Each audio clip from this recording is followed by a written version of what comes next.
siz gapingizga ko'ra shu odamlarga fikrlarga qo'shilish Shuhrat aka, iqtisodiy qiyinchilik bo'lishi yuz beradi, lekin 1997-yilgi Rossiyadagi moliyaviy inqirozga o'xshagan moliyaviy inqiroz yuz berishini inkor etyapman. Neft yil oxirigacha 200 dan sotiladi. Rossiya mana shu hamma ketgan haligi xarajatlarni chiqarib oladi deb o'ylash xato. Bu mening fikrim emas, mana shu mutaxassislarning fikri. To'g'ri, Shuhrat, lekin bu yerda Rossiya faqat budjeti neftga bog'liq joyi yo'q, faqatgina neftga. Rossiya hukumati nega iqtisodiy o'sish prognozini 3 barobarga tushirdi? Boshlaysizmi? Qani? Marhamat Abdul aka. Xo'p, endi buning bir qancha bir-biriga bog'liq jihatlari bor. Albatta, bu birinchi navbatda ichki va tashqi omillar bilan bog'liq. Menimcha bu yerda birinchi savol albatta sanksiyalar bilan bog'liq. Sanksiyalar va eksport cheklovlari. Haligacha mana to'g'risini aytganda yaqin paytlargacha Rossiya asosan Yevropa ittifoqi davlatlari bilan juda katta savdo-sotiq aloqalarga ega bo'lib kelgan. 2022-yilgacha neft va gazning asosiy qismini va juda katta bozor narxlarida eksport qilgan neft va gazi yuqori narxlarda. Va hozirgi paytda to'g'ri o'sha eksportni boshqa yo'nalishlarga buryapti. Mana Osiyo mamlakatlariga, Afrika mamlakatlariga qisman va albatta bu yerda asosiy Rossiyaning hamkorlari Xitoy Xalq Respublikasi yoki o'sha olaylik Hindiston va boshqa bir qator Vyetnam shunga o'xshagan mamlakatlar bo'lib qolyapti. Lekin bugun neft va gazni o'zi istagan narxda, ya'ni xuddi Yevropa davlatlariga sotgan yuqori barobar narxlarda, bozor narxlarida sota olayotgani yo'q va foyda ham avvalgi darajada emas va qolaversa mana texnologik importning cheklanganligi uchun ham bugun uzoq muddatli o'sish albatta sekinlashib boryapti. Ya'ni mana shu g'arb tomonidan joriy etilgan 20 paketdan iborat sanksiyalar bugun asta-sekinlik bilan Rossiya iqtisodiyotiga ta'sir ko'rsatyapti va ikkinchi omil bu yerda albatta yuqori qayta moliyalash stavkasi hisoblanadi. Endi bugungi kunda Markaziy bank olaylik o'sib borayotgan, ya'ni inflyatsiyaga qarshi kurash uchun foiz stavkalarini yuqori darajada saqlab turishga qaror qilgan. Bu esa biznes uchun kreditlarni qimmatlashtirib boradi. Ya'ni biznesmen ertaga bankdan masalan kredit so'rab boradigan bo'lsa, bu yuqori foiz stavkalari albatta uning ahvolini og'irlashtirib qo'yadi. Qolaversa, mamlakatdagi biznes uchun iqtisodiy faollikni kamaytirib yuboradi va yana bir bu yerda sabablardan biri sifatida tilga olish mumkin. Bu ishchi kuchi taqchilligi, ya'ni o'sha yuqori sifatli ishchi taqchilligi desa ham bo'ladi. Harbiy safarbarlik va mana shu harbiy safarbarlikdan masalan bu 2022-2023 yillarga to'g'ri keladi va mana shu paytda yuqori malakali xodimlarning, kadrlarning xorijiy mamlakatlarga, ayniqsa yaqin xorijiy mamlakatlarga chiqib ketishi, IT texnologlarning mamlakatdan chiqib ketishi ham bugungi kundagi iqtisodiy muammolarning asosiy sabablaridan degan bo'lardi.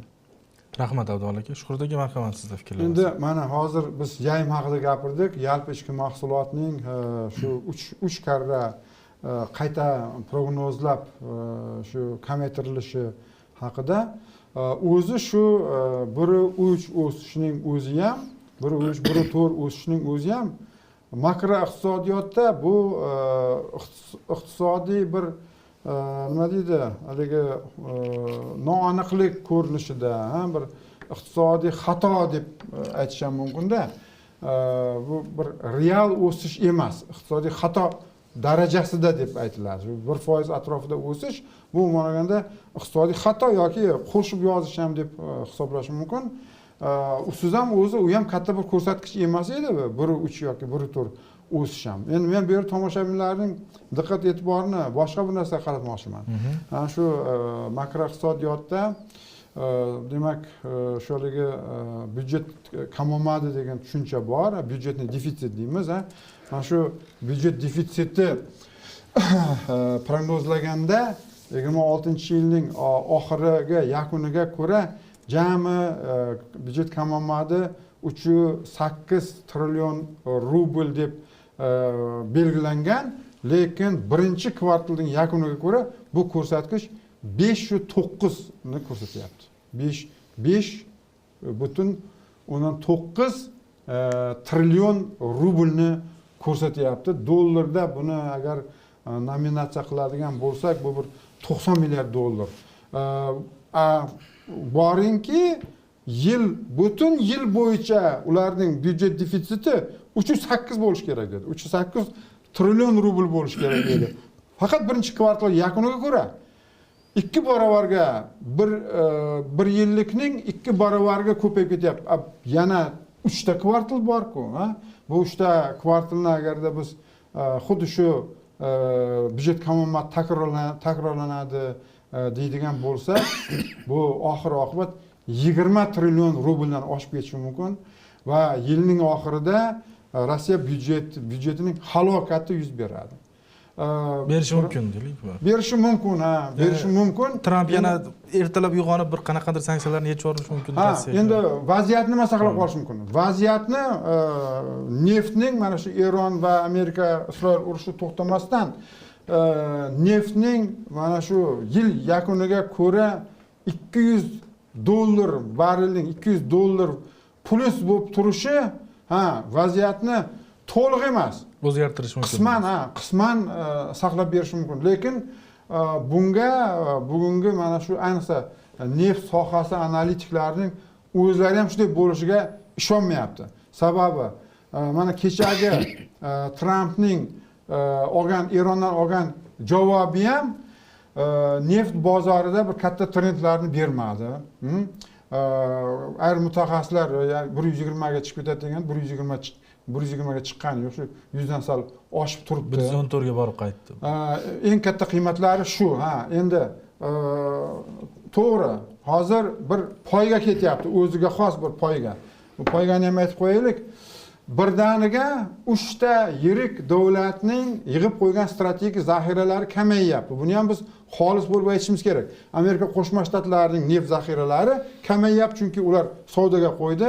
Shuni shu birdaniga obvalni deydi, ko'rinishda narxning o'sib ketishini oldini olish uchun Xitoyda kamayyapti, Yaponiyada ham. Lekin mana shu urush boshlanganiga hozir bugungi kunda bir salkam 2 oy bo'lgan bo'lsa, mana shu 2 oylik nimada 2,5 oy, 70 kunmi? 70 kun bo'lgan bo'lsa, ular zapasi hali 30% ga yetgani yo'q, kamayishi 30% ga. Ya'ni bularning zapasi kritik kamayishi uchun yana bir 5 oy kerak. Men fikrimcha bu 5 oylik muddat bugun Trampda ham yo'q, Eron tomonda ham yo'q.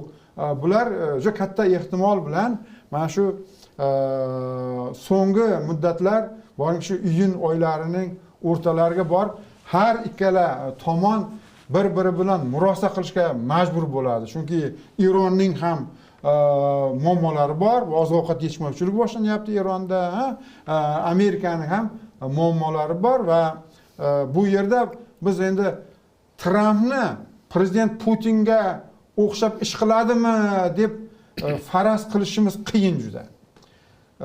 Tramp prezident Putinga o'xshab haligi 4 yilligini urush bilan o'tkazmoqchi emas. Yo'q. Tramp unaqa odam emas. Tramp bo'lsa bo'ldi, bo'lmasa g'alaba deb e'lon qilganman.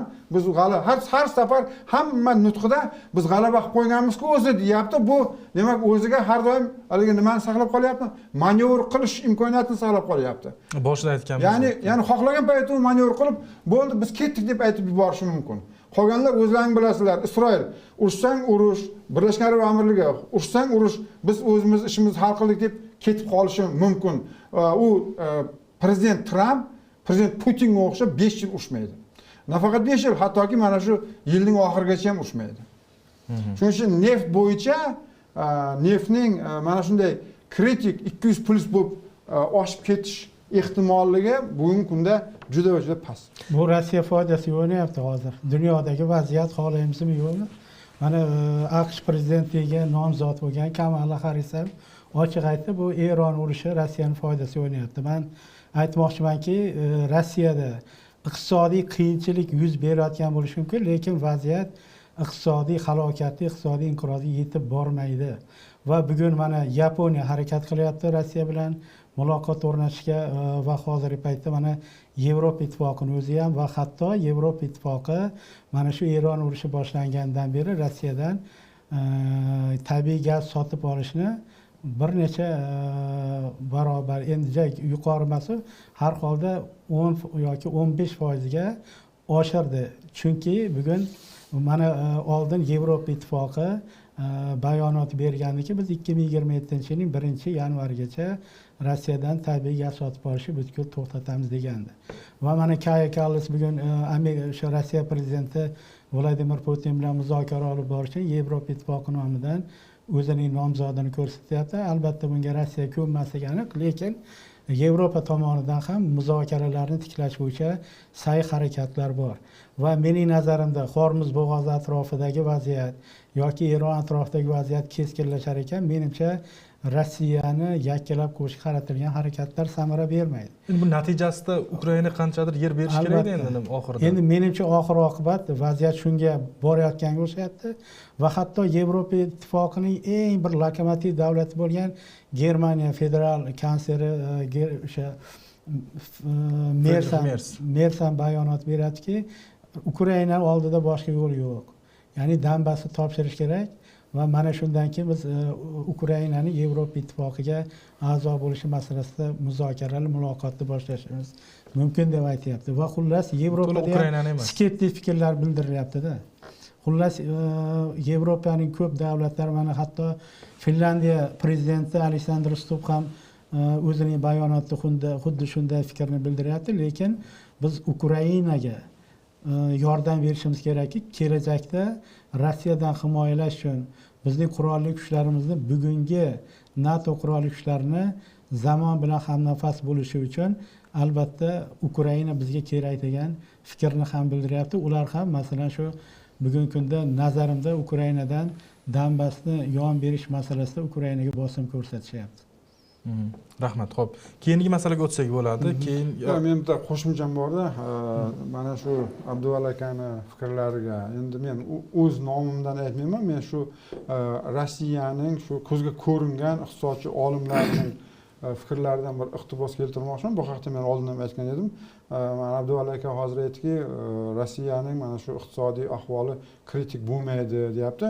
Lekin siz bilan Abduvali aka demak iqtisod bo'yicha akademik Ginatulin, Robert Iskandarovich Ginatulin, akademik Kabakov, bu ham iqtisod bo'yicha akademik. Keyin eng qizig'i, bugungi Rossiya mudofaa vazirining akasi Belousov, Rossiya hukumatining konsultanti, uning haligi SIPCO degan bir tashkiloti bor. U hukumatga iqtisodiy konsultatsiyalar beradi. Mana shu janoblar sizni fikringizga qo'shilmaydi. Bu janoblar aytayaptiki, Ginatulin beda iqtisodda dedi, halokat deb aytdi. Kabakov ham buni tasdiqladi. Hattoki mana hukumat eksperti o'laroq Belousov ministrning akasi ham yil yakuniga borib, demak, biz Rossiya iqtisodi parakandaga uchraydi deb aytyapti. Men endi siz gapingizga ko'ra shu odamlarga fikrlarga qo'shilish Shuhrat aka, iqtisodiy qiyinchilik bo'lishi yuz beradi, lekin 1997-yilgi Rossiyadagi moliyaviy inqirozga o'xshagan moliyaviy inqiroz yuz berishini inkor etyapman xolos. Endi bitta bir eski nimada bir siyosatchi bor, yana juda kommunistlar nazarida hurmatli siyosatchi, janobi Zyuganov Gennadiy, u kishi ham yilning oxiriga borib bizni 97-yil emas, 1917-yil kutyapti deb aytyapti. Bu ma'noda ham. Bu juda bir o'zidan o'ziga bir kallasiga kelib qolgani uchun aytayotgani yo'q. To'g'ri, Shuhratga mana 1999-yilda Amerika Qo'shma Shtatlarining The Atlantic nashri bor. O'sha paytda maqola berishganda, ya'ni Rossiya is over, ya'ni Rossiya tugadi degan. 99-yildan beri, ya'ni ular 97-yildagi moliyaviy inqirozdan endi Rossiya omon chiqmaydi degan ma'noda 99-yilda bashorat berishganda, mana 26-27 yildan beri ko'ryapmiz, Rossiya ertaga parchalanadi, ertaga iqtisodi o'pirilib tushadi deyapmiz, lekin baribir Rossiya qanaqangidir oyoqqa turib olish yo'lini topyapti. Endi men aytmoqchimanki, Rossiyada ham kuchli siyosatchilar bor. Ha, endi mana shu argumentingizni men tushuntirib beraman tomoshabinlarga. Aynan shu 99-yil shu gaplar aytilgandan keyin 99-yilning oxiridan boshlab jahon bozorida naq 18 yil davom etgan arzon neft davri tugadi va qimmat neft davri boshlandi. Rossiyani mana shu qimmat neft davri qutqarib qoldi. Xuddi SSSRni ham o'sha 60-yillarning oxirida qimmat neft davri boshlanganligi 73-yil biz bilamiz, o'sha Karib emas, Yaqin Sharqdagi krizis va arab davlatlari Saudiya Arabistoni boshchiligidagi neft embargosini g'arbga ham Amerikaga ham Yevropaga e'lon qilganligi, neftning o'sha payti qiymati 10 barobarga ko'tarilib ketganligi Sovetlarni SSSRni saqlab qoluvdi-da o'sha payti. SSSRni saqlab qoldi va o'sha paytlarga to'g'ri keladi. Mana shularga Druzhba, Urengoy, Uzhgorod ikkita demaganligi quvurning Yevropaga borishi va shu nisbiy Brejnev davridagi to'qchilik. Ikkinchi seriyasi mana shu Rossiyani halokatdan saqlab qolgan ikkinchi seriya aynan 99-yildan boshlandi va Abdulla aka siz qandaydir bir deb aytdingiz, qandaydir bir emas, aynan neftning qimmatlashuvi va diqqat 99-yili jahon bozorida $7 sotilgan neft 2007-yilda $147 sotildi. Shuhrat aka, mana 7 va $147. Mana farqni ko'ring-da. Endi bundan buyog'iga qanday trend? Neft mana shunday ko'tarilib, yana bir 10-15 yil turadimi? Buni neft mutaxassislari nima deb prognoz qilyapti? Keyin 4-sanoat revolyutsiyasining mahsuli o'laroq yashil revolyutsiya nima deyapti? Bu haqida juda ko'p aytganmiz. Neft davri, demak 4-sanoat revolyutsiyasining bir haligi nima deydi? Mahsuli sifatida tarixga uloqtirilyapti. Rossiya mana shu unikal shansni qo'lida ushlab qololmadi. Topgan bu nimasini, mablag'ini urushga yo'q qildi. Endi tarix bunday shans bermaydi. Qarang, hozir mana Yaqin Sharqdagi mana shunday inqirozlar vaqtida Rossiya qanchadir foydalanib qolishi mumkinmi? Chunki aniq savol tug'iladi. 77-yilda bo'lgani kabi qandaydir bir Endi qarang, hozirgina aytdik-ku, yil yakunigacha neft $200 bo'lib turmaydi. Buni endi mana xalqaro energetika agentligi ham aytayapti. Hatto OPECning o'zi ham bu prognoz bermayapti. Mana OPEC har doim o'zi xalqaro energetika agentligi bilan prognoz berishda, xalqaro energetika agentligi bir realistik prognoz bersa, OPEC har doim qo'shib qo'yardi. Yo'q, unaqa bo'lmaydi. Bu mana qimmat bo'ladi hali neft deyardi. Hattoki OPECning o'zi ham yil oxirigacha $200 bo'lib turmaydi. U bir qandaydir yaqinlashishi mumkin. Ma'lum bir haftagami, 10 kungami, lekin bu yoqda obyektiv sabablar bor. Umuman bozor moslashdi. Mana shu krizisga, Hormuz krizisiga, Fors krizisiga moslashdi. Keyin juda bir dramatik bir ko'rinish berish ham sal xato, bilar bilmas. Bu yerda shu Ko'rfaz davlatlarining oldindan bir tayyorgarliklari bor. Saudiya Arabistoni o'zining neft eksportini naq 7 million barrelni o'zi qiladigan eksporti 11 million barrel. Shuning 7 millionini hozir u Qizil dengiz orqali, Qur orqali, Qizil dengiz orqali chiqarib beryapti. Xuddi shunday Birlashgan Arab Amirligi ham o'zining neft eksportini yarmini Hormuz orqali emas, balki Hormuzdan pastda, uning ham quvuri bor ekan. Ikkinchi quvur orqali chiqarib yuboryapti. Va hatto bunday imkoniyat Iroqda ham bor ekan. Iroq Turkiya orqali hozir mana shu Qora dengiz va O'rta Yer dengizi terminallariga quvurlar orqali chiqaryapti. Shuning o'zi yarim muammoni hal qilib turibdi. Rahmat. Va keyin bozor juda tez moslashdi. Mana Narendra Modi bir hafta oldin Hindiston xalqiga murojaat bilan chiqdi. Ekonomiya qilish bo'yicha, ekonomiya qilish. Aytayaptiki, bizda deyapti, neft zapasi 25 kunlik qoldi deyapti. Biz demak mana shu ratsional yoqilg'idan ratsional foydalanish yo'llariga o'taylik. Iqtisod qilish yo'llariga o'taylik. Shu murojaatdan keyin diqqat, 30% ga ekonomiya boshlanibdi, 30% ga. To'g'ri, agar 25 kundan keyin rostdan ham Hindistonda neft tugab qolsa, konkret Hindiston uchun nihoyatda halokatli muammolar boshlanadi. Iqtisodiy muammolar boshlanadi. Dunyoning yirik iqtisodi bu. Ha, men buni har doim aytib kelganman. Mana shu oqibatlari o'laroq Hindiston, Pokiston kabi davlatlarda hatto ocharchilik ham kelib chiqishi mumkin deb har doim aytib kelganman. Lekin mana shu bir haftaning ichida butun shu katta bir davlat shu haligi chaqiriqni qabul qilib iqtisodga o'tganligi, alternativ yoqilg'i manbalari bor. Alternativ yoqilg'i manbalari. Shularni demak hozir aktivlashtirish bo'yicha Hindiston katta dastur e'lon qildi. Bu planetadagi boshqa davlatlar ham harakatini qilyapti. Mana shu energiya sberigaющий texnologiyalardan foydalanishning o'zi 15% gacha ekonomiya berish mumkin ekan. Bu planetar masshtabda 15% gacha. Rahmat. Shuning uchun bu endi mana shu haligi mutlaq haligi halokat olib keladi. Neft yil oxirigacha 200 dan sotiladi. Rossiya mana shu hamma ketgan haligi xarajatlarni chiqarib oladi deb o'ylash xato. Bu mening fikrim emas, mana shu mutaxassislarning fikri. To'g'ri Shuhrak, lekin bu yerda Rossiya faqat budjeti neftga bog'liq joyi yo'q, faqatgina neftga.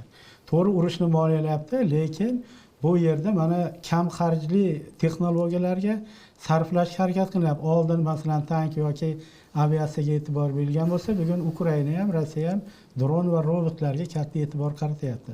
Mana endi kutilyaptiki, keyingi yilga oziq-ovqat inqirozi dunyoni chulg'ab olishi mumkin. Dunyo bozoriga asosiy oziq-ovqat mahsulotlarini chiqaradigan davlat Rossiya bilan Ukraina. Rossiya Ukrainaning 20% yerini olib qo'ydi. U yerdagi makka jo'xori bo'ladimi, boshqa ekinlar bo'ladimi, hammasini bugun Rossiya o'sha 20% hududda yetishtirilgan ekinni ham masalan bugun dunyo bozoriga chiqaryapti. Qo'shimcha bu Rossiya ekonomikasi uchun qo'shimcha manba va hatto mana Isroil bilan Ukraina nima uchun urushib qoldi? Masalan, o'rtada janjal bo'ldiki, Rossiya Ukrainaning bosib olingan hududda yetishtirilgan hosilni Isroilga eksport qilyapti. O'g'irlangan deganda bu endi.